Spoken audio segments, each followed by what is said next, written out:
Hello guys, welcome back to my channel मज़ेदार कहानियाँ 647 youtube.com।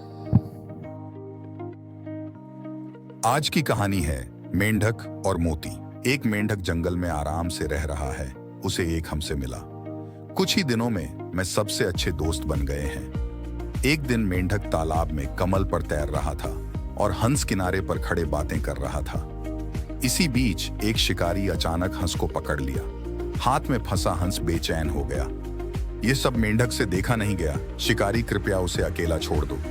उसने विनती की, अगर मैं इसे बेच दूं तो बहुत पैसे कमा लूंगा, मैं नहीं छोड़ूंगा।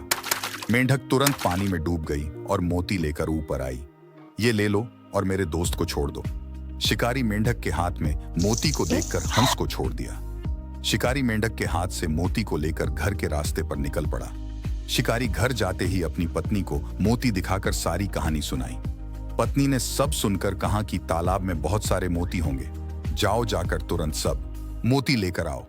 शिकारी तुरंत मेंढक के पास वापस आया और मेंढक से कहा, मेंढक जी, मुझे तालाब के सारे मोती चाहिए, नहीं तो तुम्हारे दोस्त को पकड़ लूंगा।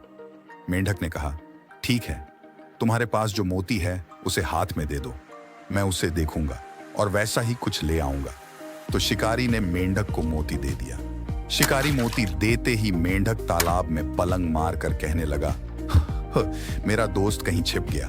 मैं और मेरा दोस्त कभी तुम्हें नहीं मिलेंगे, जो तुम्हें मिला है उसे भी खो दिया। अब तुम सड़ो, ऐसे चिल्लाकर कहा। ऐसे कहकर मेंढक तालाब में गायब हो गई। शिकारी ने यह सब बातें सुनकर बाधा से मन में कहने लगा, ये मैंने क्या किया? लालच तो बहुत बुरी चीज है, जो मिला उससे संतुष्ट होना चाहिए था। कहानी की नीति हमें जो मिला है उससे संतुष्ट होना चाहिए, नहीं तो वो भी चला जाएगा। कहानियाँ पसंद आई तो जरूर सब्सक्राइब करना। Thank you. Press bell icon for new notification and stories.